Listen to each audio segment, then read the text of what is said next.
বিশ্বব্যাপী জ্বালানির বাজারে অস্থিরতার কারণে সম্ভাব্য ঘাটতি নিয়ে ক্রমবর্ধমান উদ্বেগের মধ্যে রান্নার গ্যাসের সিলিন্ডার ও পেট্রোল সংগ্রহের জন্য বাসিন্দাদের ছুটতে থাকায় বৃহস্পতিবার শ্রীনগর জুড়ে জ্বালানি স্টেশন ও এলপিজি বিতরণ কেন্দ্রগুলিতে দীর্ঘ সারি তৈরি হয়েছে।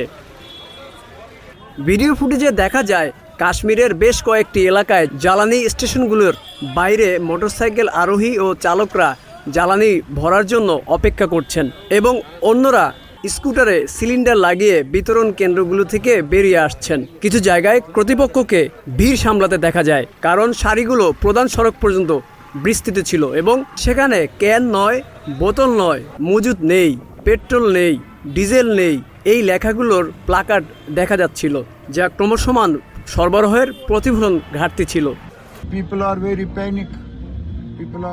বাসিন্দারা এই পরিস্থিতি এবং সম্ভাব্য ব্যাপক প্রভাব নিয়ে ক্রমবর্ধমান উদ্বেগের কথা জানিয়েছেন।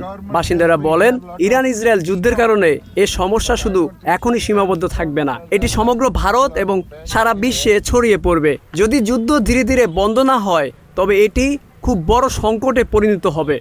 মানুষ খুব আতঙ্কিত, তাই আমরা জানি না কি করব। সরকার বলছে আমাদের কাছে প্রচুর মজুদ আছে, কিন্তু আমার মনে হয় না তাদের কাছে মজুদ আছে, কারণ এখানকার মানুষ আতঙ্কিত। কর্তৃপক্ষ দেশব্যাপী কোনো জ্বালানির ঘাটতির কথা নিশ্চিত করেনি এবং তাদের জ্বালানি সরবরাহকে সম্পূর্ণ নিরাপদ বলে ঘোষণা করেছেন।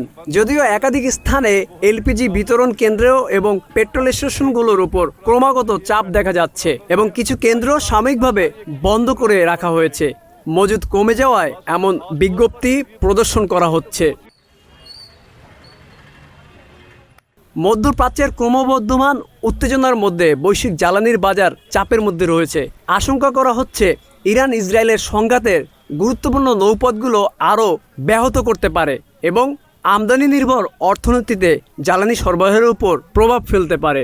ভারত হরমুজ প্রণালীর উপর ব্যাপক নির্ভরশীল, যা একটি গুরুত্বপূর্ণ সংকীর্ণ পথ এবং এর মধ্য দিয়ে দেশটির 60 থেকে 65% অপরিশোধিত তেল আমদানি হয়। এর পাশাপাশি উপসাগরীয় দেশগুলো থেকে তরলকৃত প্রাকৃতিক গ্যাস এলএনজির বিশাল সরবরাহ আসে।